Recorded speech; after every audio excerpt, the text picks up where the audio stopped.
그때에 유다 방백들이 시삭의 일로 예루살렘에 모였는지라. 선지자 스마야가 르호보암과 방백들에게 나와 이르되 여호와께서 이같이 말씀하시기를 너희가 나를 버렸으므로 나도 너희를 버려 시삭의 손에 넘겼노라 하셨다 한지라. 이에 이스라엘 방백들과 왕이 스스로 겸비하여 이르되 여호와는 의로우시다 하매 여호와께서 그들이 스스로 겸비함을 보신지라. 여호와의 말씀이 스마야에게 임하여 이르시되 그들이 스스로 겸비하였으니 내가 멸하지 아니하고 저희를 조금 구원하여 나의 노를 시삭의 손을 통하여 예루살렘에 쏟지 아니하리라. 그러나 그들이 시삭의 종이 되어 나를 섬기는 것과 세상 나라들을 섬기는 것이 어떠한지 알게 되리라 하셨더라. 아멘. 할렐루야.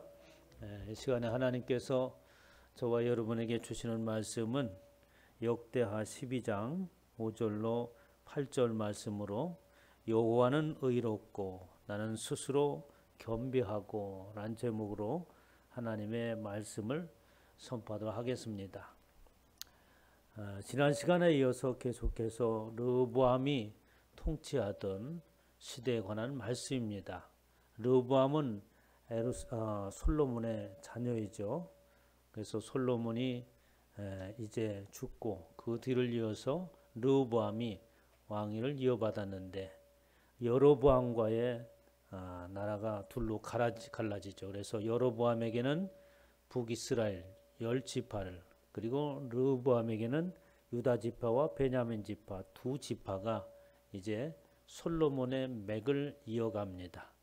그렇게 솔로몬의 맥을 이어갈 때에 북이스라엘에 많은 사람들이 여로보암을 따라서 북이스라엘로 갔죠.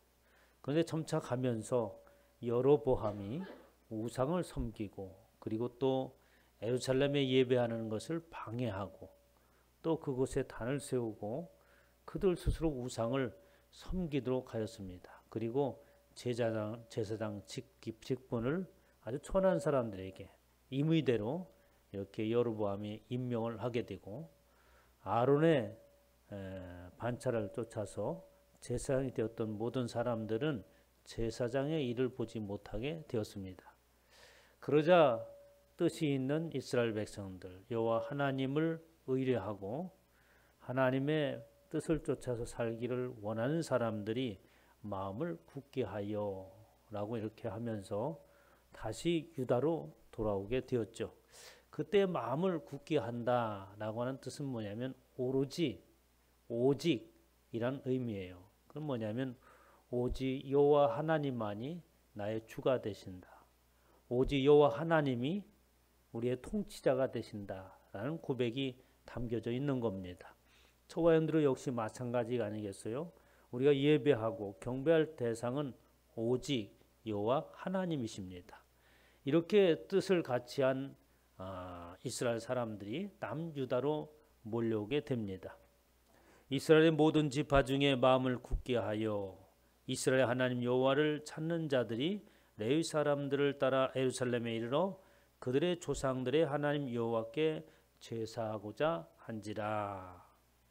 그러므로 3년 동안 유다 나라를 도와 솔로몬의 아들 르호보암을 강성하게 하였으니 라고 하면서 그 르호보암이 그러니까 상대적으로 북이스라엘은 마음을 굳게 한 자들이 없고 남유다는 르호보암은 그래도 초창기에는 여호와 하나님을 향한 오로지 하나님 앞에 예배하고자 하는 그리고 하나님을 섬기는 그 일의 마음이 그곳으로 굳게 선 자들입니다. 이렇게 하나님을 향하여 서자 3년 동안 르호보암의 나라를 르호보암을 아주 강하게 하였다라고 하면서 그때의 애굽을 상대로 해서 방비하기 위해서 국고성을 건축하고 아주 요새를 건설하여서 이 국방을 아주 튼튼히 하고 나라가 강성해졌던 것을 볼 수 있습니다. 그런데 그 말을 하기에 앞서서 3년 동안이라고 하는 말을 하면서 그것이 제한적이었던 것을 이야기하죠. 그 3년 뒤에서부터는 또 그들이 처음에 가졌던 마음이 사라지고 또다시 하나님을 배반하는 그러한 일들이 일어납니다. 3년 동안 유다 나라를 도와 솔로몬의 아들 르호보암을 강성하게 하였으니 이는 무리가 3년 동안을 다윗과 솔로몬의 길로 행하였습니다. 라고 하면서 다윗과 솔로몬의 길이라고 하는 것은 다윗이 하나님 앞에 충성하고 헌신하였던 그 길, 또 솔로몬이 처음에 그 하나님을 경외하고 또 성전을 짓고자 하는 그 마음, 하나님을 향한 그 뜨거움이 있었던 그 길을 이야기합니다.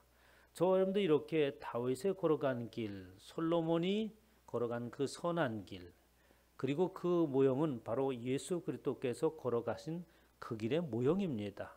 그래서 예수 그리스도께서는 그렇게 하나님을 위하여서 하나님의 나라가 임하신 증거를 위해서 당신께서 십자가를 지시고 또 하나님께서 뜻을 이루고자 하기 위해서 하나님의 구원의 역사를 위해서 당신의 생명을 드리는 그 길을 걸어가셨죠. 이것이 바로 주님께서 걸어가신 길이었고 그 길은 또한 우리가 걸어가야 될 것임을 깨닫게 하는 말씀입니다. 이렇게 솔로몬의 길이요 다윗의 길을 걸어갔던 르호보암 3년 동안에는 나라가 아주 강성하였다라고 이렇게 증언하고 있습니다. 그러나 12장 1절에 들어서면서 이제 3년이 지나자 르호보암이 또 마음이 변합니다. 하나님의 도우심으로 인하여서 나라가 강성해진 것을 잊어버리기 시작하죠. 이 사람의 간사한 마음입니다. 우리가 어떻게 그런 속담도 있지 않습니까? 화장실에 들어가기 전 마음하고 화장실 갔다 온 사람의 마음이 틀린다고. 이 급할 때는 별의별 얘기를 다 합니다. 그러다가 급한 것이 끝나면 또 이렇게 싹 변하는 것이 이 사람의 이 아주 약하고 또 교활한 그런 모습인 것 같아요. 그래서 나라가 그렇게 강성해지자 이제는 그 르호보암의 마음에 무슨 생각이 들었겠어요? 이만하면 이제 우리가 스스로 뭔가를 할 수 있겠다. 이만하면 하나님이 없어도 되지 않을까. 이만하면 적당히 우리가 신앙생활로 되지 않을까. 이런 생각이 그의 마음속에 들어갔던 것이죠. 그래서 이만하면 이제는 우리 스스로가 무언가를 할 수 있다. 어떻게 보면은 좋은 말을 얘기하면 그럴 수도 있겠다 하는 얘기지만 그 내면적인 것을 보면 하나님이 없어도 된다라는 생각이 그들 마음속에 있었던 것입니다. 저와 여러분은 어떠한 상황 가운데 있든지 끝까지 오직 여호와 하나님이 우리와 함께 계셔야 됩니다. 여호와 하나님은 나의 모든 것입니다. 이런 고백이 있으시기를 주님의 이름으로 축복합니다. 르호보암이 나라가 견고하고 세력이 강해짐에 그가 여호와의 율법을 버리니 온 이스라엘이 본을 받은지라. 나라의 왕이 그렇게 여호와의 율법을 버리니까 그리고 이만하면 됐다고 하는 그런 사상을 가지고 있으니까 그 안에 있는 백성들은 어떻겠습니까? 다 동일하게 쫓아갈 수밖에 없는 거죠. 그러면서 12장 14절에 이렇게 얘기합니다. 르호보암이 악을 행하였으니 이는 그가 여호와를 구하는 마음을 굳게 하지 아니하였더라 라고 얘기하면서 르호보암이 악을 행한 것은 그런 거예요. 그러면 악을 행하게 되는 것은 어떤 때 악을 행하게 되는가? 어떠한 상황이 있을 때 우리가 악을 하게 됩니까? 우리는 처음부터 바로 사단이 우리의 압이라 라고 하나님께서는 말씀을 하십니다. 그러니까 우리의 생각과 행하는 모든 것들은 처음부터 악한 것이었어요. 그러나 우리는 예수 그리스도를 만나고 우리의 마음이 하나님을 향하여 예수 그리스도를 향하여 굳게 세워져 있었던 것이죠. 그러므로 인해서 그동안 그냥 생각하고 행할 때마다 그냥 악이라고 하는 것이 자연스럽게 그렇게 행동하고 말하고 생각하는 것이었으나 이제는 주께서 내 마음에 굳게 서니 결국 뭐냐면 오직 예수 그리스도라고 하는 신앙의 고백 안에 있으므로 그분이 내 안에 들어오셔서 그분이 나의 머리가 되셨으니 나의 생각과 행동하는 것이 이제는 다르게 되었던 거죠. 그러므로 인해서 이제는 우리가 악을 행한다고 해서 어느 때 악을 행하는가? 내 안에 예수 그리스도가 없을 때, 내 안에서 예수 그리스도가 나의 머리가 되시는 그 예수 그리스도가 아닐 때, 그분이 없사고 된다 생각할 때에 과거에 가지고 있던 악한 생각들과 행동들이 자연스럽게 또다시 나오게 되는 거죠. 그것을 표현하기를 마음을 굳게 하지 아니함으로 르호보암이 악을 행하였다라고 말합니다. 이스라엘 백성들 역시 마음을 굳게 하지 아니함으로 그들도 르호보암이 행하는 그 악한 것을 쫓아갔다는 이야기인 것이죠. 그러면서 끄트머리에 말하기를 르호보암과 여로보암 사이에 항상 전쟁이 있으니라 라고 이렇게 마무리를 합니다. 그러니까 여호와 하나님이요 예수 그리스도가 우리 안에 없으면 그때부터 우리에겐 평안이 없는 거예요. 끊임없는 전쟁이 있는 것이고, 그리고 그것은 외적으로 그렇게 나타나게 되어 있는 겁니다. 아니나 다를까 이제 시삭이 침범을 하죠. 바로 시삭이라고 하는 사람은 애굽의 22대 왕주라고 이렇게 얘기합니다. 오늘 본 말씀 12장 3절에 보면 그가 병거 2200대요 마병이 6만이며 애굽에서 그와 함께 온 백성 곧 리비아와 숙과 구수 사람이 헤아릴 수 없으니 많더라라고 하면서 이제 르호보암과 또 이스라엘 모든 백성이 르호보암이 마음을 굳게 하는 것을 떠나자 하나님께서는 어떻게 합니까? 그들을 징계하시는 것이죠. 그래서 어떻게 애굽의 시삭을 불러일으킵니다. 그래서 그 양이 얼마나 병거가 1200대라. 당시 병거라고 하는 것은 애굽의 그 최고의 강력한 국가로서 최첨단 무기라고 할 수 있어요. 미국이 러시아가 보유하고 있는 그런 최첨단 무기라고 생각하면 될 겁니다. 당시에 그런 병거 1200대와 그리고 마병이 6만이라 말을 탄 병사가 어마어마한 숫자인 거거든요. 그뿐만 아니라 이 리비아와 숙과 구수 사람이 헤아릴 수 없이 많더라. 용병들이 또 모인 겁니다. 그래서 용병들이라고 하는 것은 돈을 받고 싸우러 나온 사람들이니까 싸우면 이굴난 사람들 아니겠어요? 지금 우크라이나하고 러시아하고 전쟁하고 있는데 러시아가 용병들을 구하죠. 그래서 300달러를 준다든가 어떻게 하면서 용병들을 구하기도 하고, 또 우크라이나와 그 주위에 있는 그 나라들은 아주 특이한 성격을 가지고 있더라고요. 보니까 아주 총을 잘 쓰고 또 용맹하고, 이 저격 가장 탁월한 저격수가 나오는 곳이 어디니까 우크라이나라고 해요. 아주 그 용병들 하면 바로 우크라이나 그 지역에 있는 이라크 이런 사람들이 용병으로 나서지 않습니까? 전쟁을 일삼는 사람들, 이런 사람들이 함께 모여서 이제 이스라엘을 침공을 하게 되는 거죠. 그러면 이스라엘을 침공하게 된 배경이 어디에 있는가라고 말을 할 때에 학자들은 이렇게 얘기합니다. 이 시삭이 침공하게 된 것은 여로보암이, 이 솔로몬 왕 때 여로보암이 애굽에 망명을 갔죠. 그래서 베냐민 지파를 감독하는 감독관으로 세웠는데 이 여로보암은 굉장히 탁월한 사람입니다. 그래서 어떻게 솔로몬의 마음에 들었죠. 그런데 그때에 어떻습니까? 그에게 기름 부어서 선지자가 옷을 12조각을 내서 10조각을 이 여로보암에 나눠주고 2조각을 르호보암에 나눠주는, 그러니까 자기의 반역자가 세워지는 조짐이 보이자 이 솔로몬이 여로보암을 죽이려고 하죠. 그러니까 어디로 도망갈까? 애굽으로 망명을 하게 됩니다. 그리고 나서 이제 애굽에서 망명하고 있을 때에 솔로몬이 죽었다는 소식을 듣고 다시 귀국을 하여서, 그리고 이 솔로몬의 아들 르호보암 앞에 여로보암이 나서게 되잖아요. 당신의 아버지는 그동안 얼마나 백성들을 고디게 하였는가. 이제 그 노역을 이제 좀 쉽게 가볍게 하면 우리 모두가 다 당신을 섬길 것이다 라고 이렇게 이제 르호보암 앞에 여로보암이 서게 됩니다. 그러나 여로보암이 그렇게 좋은 말로 한 것은 아니에요. 뒤에 보면 어떻습니까? 이스라엘 많은 사람들의 지지를 얻은 여로보암. 당신이 만약에 그렇게 하지 아니하면 가만 안 두겠다라고 한 식으로 위협적인 모습으로 여로보암이 르호보암 앞에 선 거예요. 그러자 이제 르호보암이 거부를 하게 되지 않습니까? 그래서 이제 10지파를 가지고 북이스라엘을 세우게 됩니다. 그래서 아마도 이 여로보암이 이 당시에 그 전에 애굽의 그 뭡니까 망명상을 할 때에 그때의 친분을 가지고 애굽 왕에게 요청을 하여서 저 유다 르호보암을 치도록 아마도 권유했을 것이다.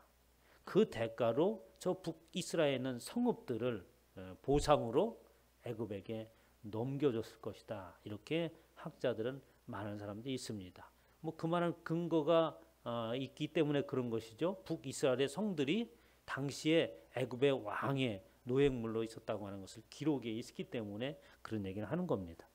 그러면 지금 우리가 가만히 살펴보면 이러한 신학자들이 얘기하는 것은 그때의 상황을 얘기하는 거예요. 전쟁이 발발하게 된 동기가 어디에 있느냐라고 하는 것을 분석을 할 때에 그 원인을 어디에서 찾습니까?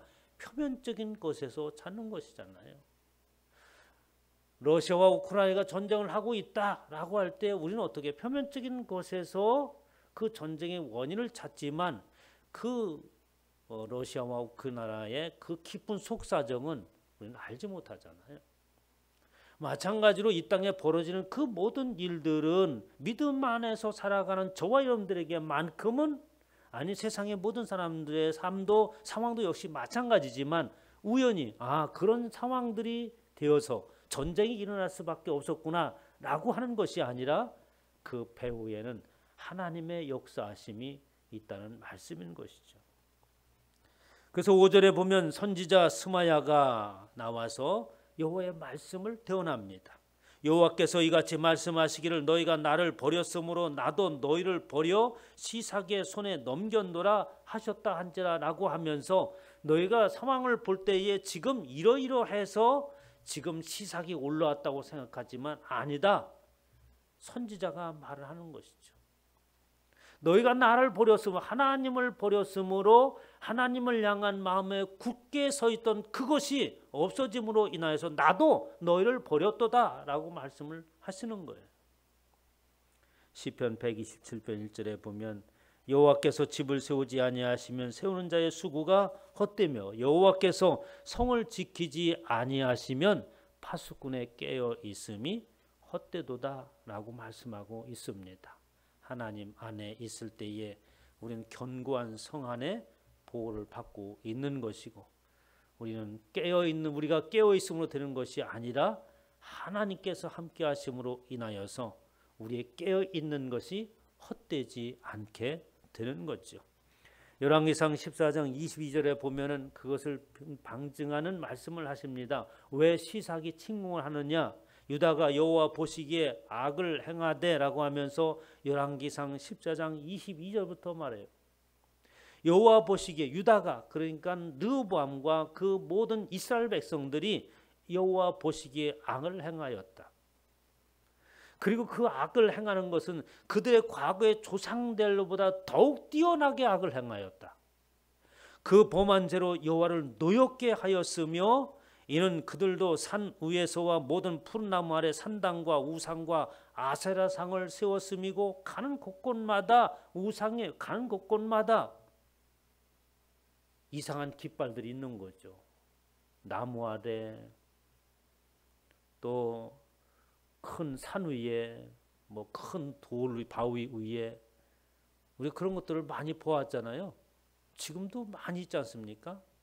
특히 대전에 가면 그게 많다고 그래요. 대전에 그 뒤에는 명산이 무슨 산이에요? 그 다 산? 응? 응?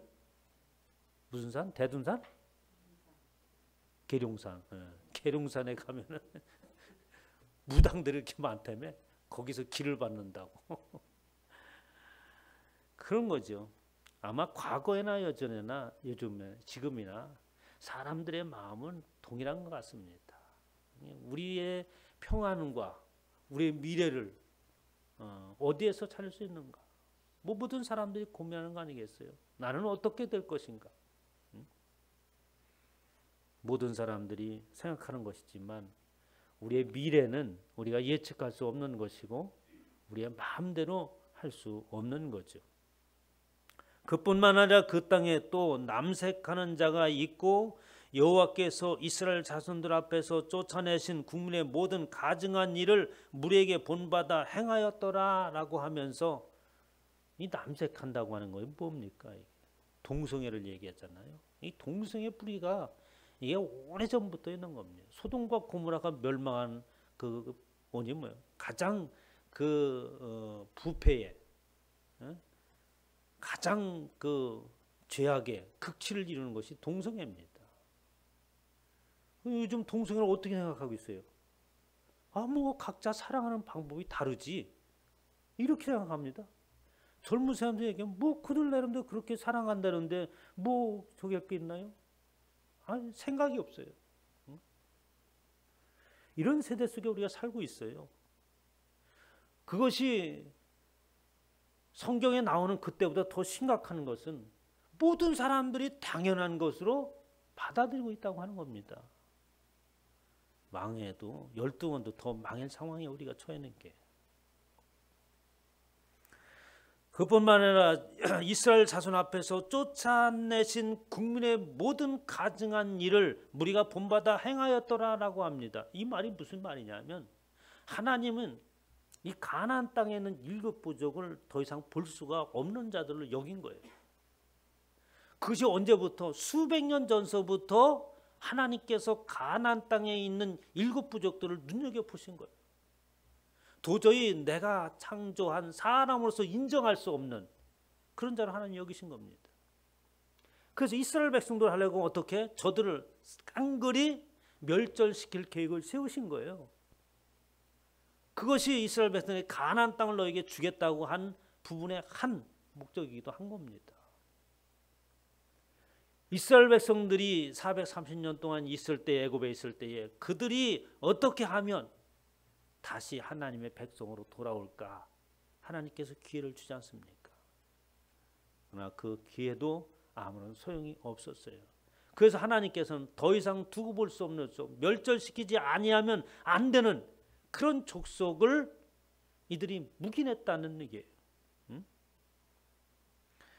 쫓아내신 국민의 멸절시키라고 하신 멸절시킬 수밖에 없는 그러한 악한 자들을 그들이 행했던 모든 것들을 다시 본받아서 행했다고 하는 겁니다.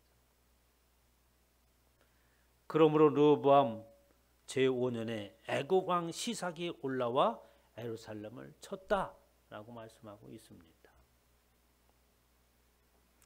이때 이제 르호보암과 이스라엘 백성들이 어떠한 마음을 가졌겠습니까? 이것은 그렇게 상황이 그렇게 되어져서 표면적인 것으로 인하여서 여로보암이 애굽에 요청을 하고 그러므로 인해서 그 힘의 논리에 의해서 이 애굽의 시삭이 전쟁을 일으킨 것이 아니라 그 배후에 하나님께서 우리를 향한 진노가 있다고 하는 것을 이제서야 깨닫게 되죠.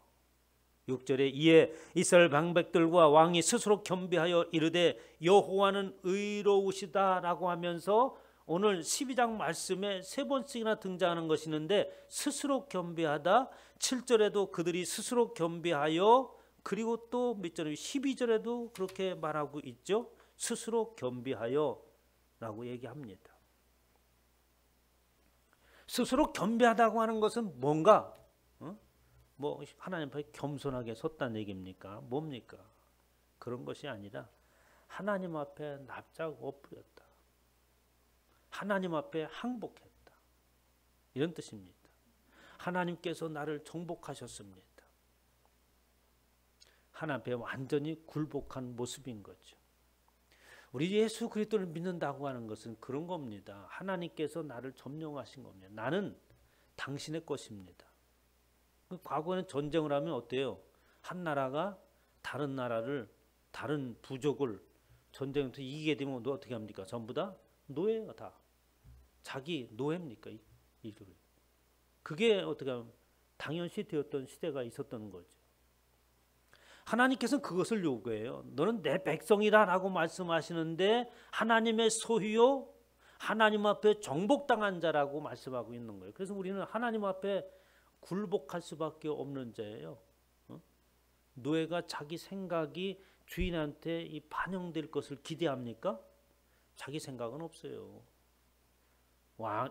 주인이 생각하는 것이 자기 생각이고 주인이 원하는 것이 자기가 원하는 것이 되어지는 것이 노예입니다. 어쩌면 우리의 모습이 하나님과의 관계에 있어서 우리는 그렇습니다. 하나님의 생각이 나의 생각이 되어야 되는 것이고 하나님의 하시고자 하시는 원하는 것이 내가 원하는 것이 되어지는 것. 이것이 바로 예수 그리스도를 믿는다고 하는 겁니다. 세상 사람들이 이해하기 어려운 부분인 거죠. 그러나 하나님께서는 그들을 어떻게 완전히 진멸하지는 않습니다. 왜? 그들이 겸비한 모습, 하나님 앞에 굴복하는 모습, 회개하는 모습을 또 하나님께서 보시지요. 8절에 그러나 그들이 시삭의 종이 되어 나를 섬기는 것과 세상에 나를 섬기는 것이 어떠한지 알게 되리라라고 하면서 시삭이 올라와서 이스라엘을 에루살렘을 멸망하지 않고 멸망시키는 것이 아니라 이제 하나의 속국처럼 이스라엘을 여기게 됩니다. 그래서 이스라엘이 이 애굽을 섬기게 되는 거예요. 하나님께서 말씀을 하시는 겁니다. 시삭의 종이 되어 나를 섬기는 것과 세상을 섬기는 것이 어떠한 것인지 알게 되리라 라고 하는 겁니다. 우리는 과거에 누구를 섬기며 살았습니까? 여영자 성도님 누구를 섬기며 살았어요? 남편을 섬기며 살았습니까? 시삭을 섬긴다는 것을 세상을 섬긴다는 말을 바꿔보면 세상에 뭘 섬긴다고 하는 겁니까? 세상에 흘러가는 사조요 사상을 따라가는 거죠. 요즘 흘러가는 게 뭐예요? 물질 만능, 경제 논리에 의해서 모든 나라가 어떤 판단의 기준이 되었지는 그런 시대에 우리가 살고 있어요. 그게 세상을 그걸 따라가는 것이 세상을 섬기는 거예요. 그 안에 무엇이 있는 과연 그렇게 세상을 따라가고 세상 풍조에 휩쓸려서 가서 살아가는 것과 여호와 하나님을 쫓아가는 것, 하나님을 섬기는 것과의 비교가 우리 가운데 있어야 돼요. 우리는 이제는 어떻게 그것을 비교해 볼 수 있습니다. 비교해 봐서 하나님을 섬기는 것이 세상을 쫓아가는 것보다 훨씬 낫더라. 말로 표현할 수 없더라. 이렇게 생각을 하시나요? 내가 묻고 싶어. 자신 있게 아멘 하시기를 주님의 이름으로 축복합니다. 아멘 좀 크게 해봐. 진짜인지 아닌지 알 수 있게 좀. 아멘. 그래요. 그래서 우리는 모든 사람들이 그렇게 생각하고 따라갑니다. 그러나 아무리 봐도 내가 걸어가기는 이것, 내가 섬기는 우리 하나님, 그 하나님 안에 서 있는 나의 모습 비교할 상대가 안 되더라. 내 안에 평안이 있고 내 안에 기쁨이 있고 그렇게 세상을 아둥바둥하며 사는 것을 목적으로 삼고, 그러니까 뭐가 뭔지도 모르고 그 자체가 목적인 거예요. 그렇게 사는 것을 목적으로 삼았었는데 그 안에 무슨 쉼이 있습니까?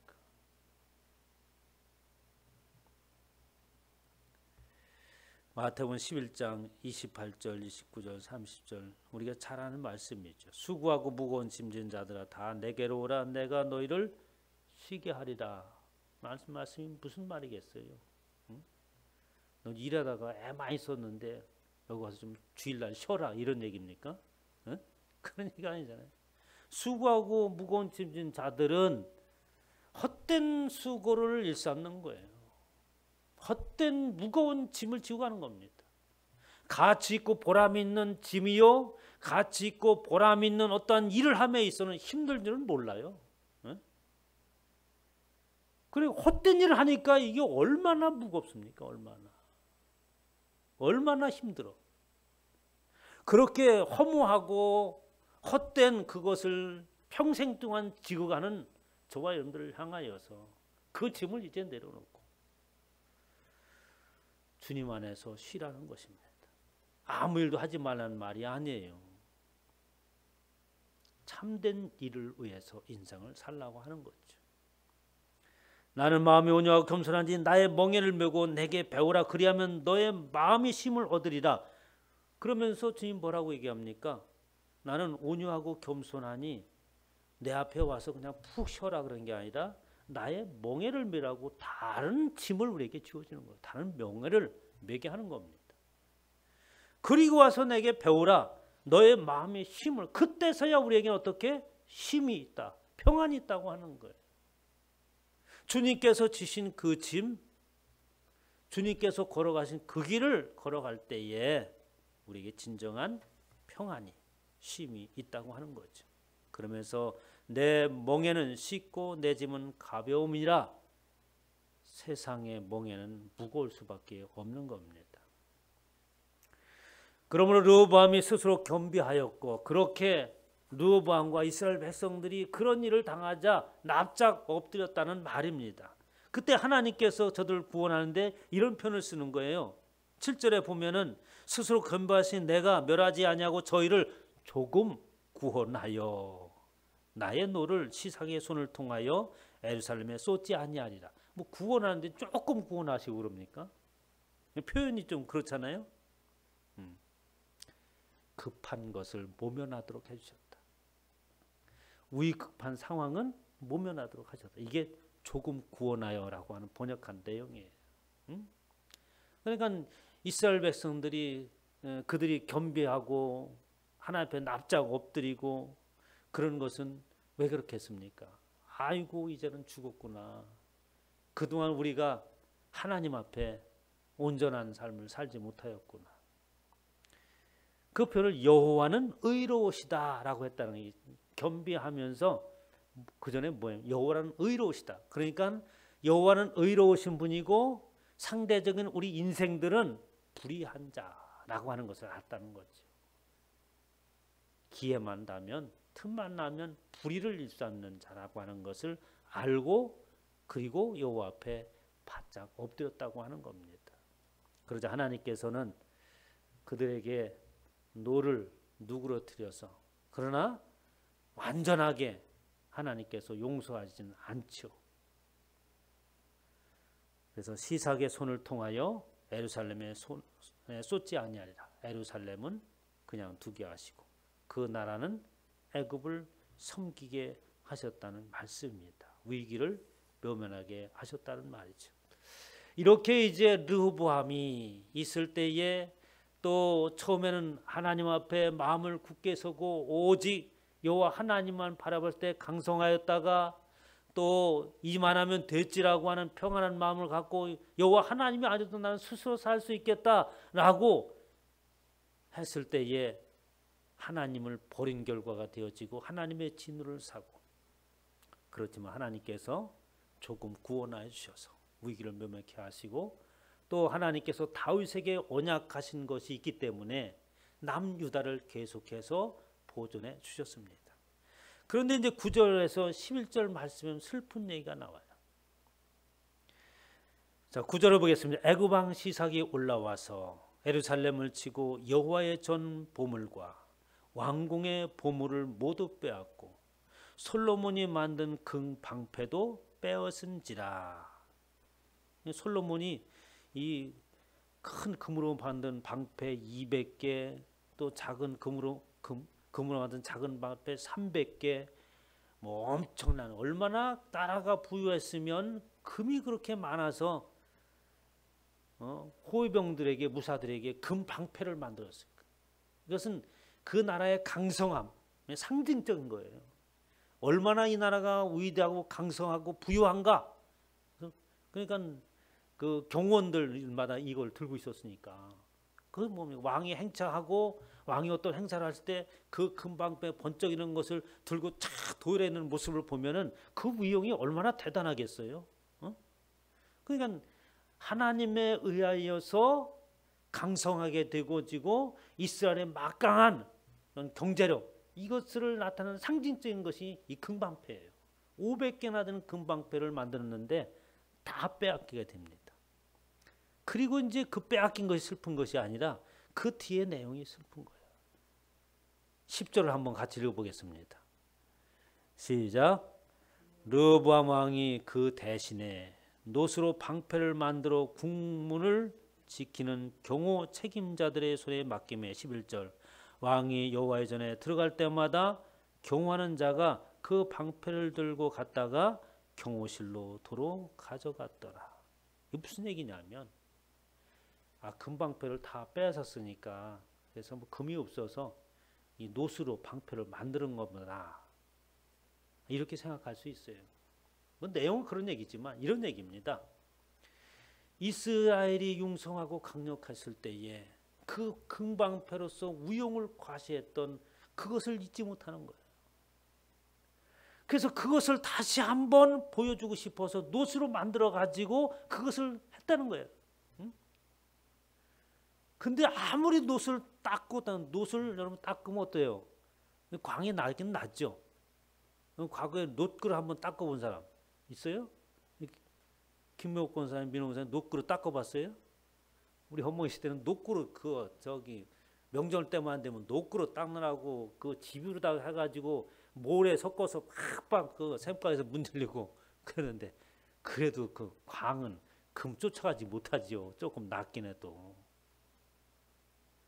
그러니까 지금 어떻게 하면 여호와 하나님을 버림으로 하나님께서 저들을 버리자 초라해진 모습을 이야기하고 있는 거예요. 이스라엘. 그 영화로웠던 막강했던 상징적인 금방패를 들고 있던 그것을 어떻게 그리워하고 또 그런 모습을 재현해 보려고 노스로 만들어서 그것을 들고 있다가 행사가 끝나면 다시 경호원들로 해서 도로 창고에 갖다 놓게 하고. 얼마나 초라한 모습이에요. 오늘 본 말씀의 제목이 그렇습니다. 여호와는 의롭고 나는 스스로 겸비하고. 저와 이런 삶 가운데의 고백이 여호와 하나님은 의로우십니다. 상대적으로 나는 불의한 자입니다. 그러고 나는 여호와 하나님 앞에 스스로 겸비하고 납작 엎드려서 서기를 원합니다. 이런 고백이 떠나지 않기를 주님의 이름으로 축원합니다. 하나님, 이스라엘 백성들이 주님을 떠났을 때에 하나님께서 저들과 함께하지 아니함으로 나타난 상황들을 우리가 봅니다. 우리는 여호와 하나님의 의로우심 가운데 있게 하여 주시옵시고 날마다 스스로 겸비하여서 하나님 앞에 엎드리는 자가 되어지게 하셔서 하나님의 영광을 드러내는 귀하고 복된 은혜가 있게 하옵소서. 감사드리며 우리 주 예수 그리스도의 이름으로 기도하옵나이다. 아멘. 하늘에 계신 우리 아버지여, 이름이 거룩히 여김을 받으시오며 나라의 임하옵시며 뜻이 하늘에서 이룬 것 같이 땅에서도 이루어지이다. 오늘날 우리에게 일용할 양식을 주옵시고 우리가 우리에게 죄진 자를 사하여 준 것 같이 우리의 죄를 사하여 주옵시고 우리를 시험지 말게 하옵시며 다만 악에서 구하옵소서. 대개 나라와 권세와 영광이 아버지께 영원히 있사옵나이다. 아멘. 광고 하나 합니다. 다음 주에 특별 헌금을 합니다. 강원도에 산불피해를 입은 주민들과 또 교회를 위해서 우리 교회만 이렇게 하려고 했더니 아이고 막 이제 교단 차원에서도 지금 일을 벌이고 있고 우리 지방에서도 일을 지금 하고 있습니다. 그래서 모든 교회가 다 동참하게 됐습니다. 그래서 이번 교회에 그쪽에도 한 100만 원 그리고 또 이제 우리 한세대학교 원어생들이 지금 그 학생 젊은 사람들이 얼마나 교회를 많이 떠나는 거야. 그래가지고 이제 이래서는 안 되겠다 해서 원어들이 그 일주일에 4번씩 해서 학교에서 전도 활동을 계속해서 하고 있어요. 그 소식을 들었습니다. 그래서 이제 전도 활동하는데 맨입으로 안 되잖아요. 밥 값이니 비타민이 다 나눠줘가면서 이렇게 하더라고. 학생들이 무슨 돈이 있겠어요. 그래서 교회가 돌아가면서 후원을 해야겠다 생각해서 아마 상반기에 그러니까 100만 원 정도 우리가 지원을 하지 않을까. 그래서 사랑의 헌금으로 지원을 하려고 합니다. 그래서 한 200만 원 정도가 필요한데 다음 주 특별 헌금 할 때에 우리가 심는 대로 거두는 그런 하나님의 축복이 여러분께 임할 수 있도록 해주시기를 주님의 이름으로 부탁합니다. 예배를 마쳤습니다.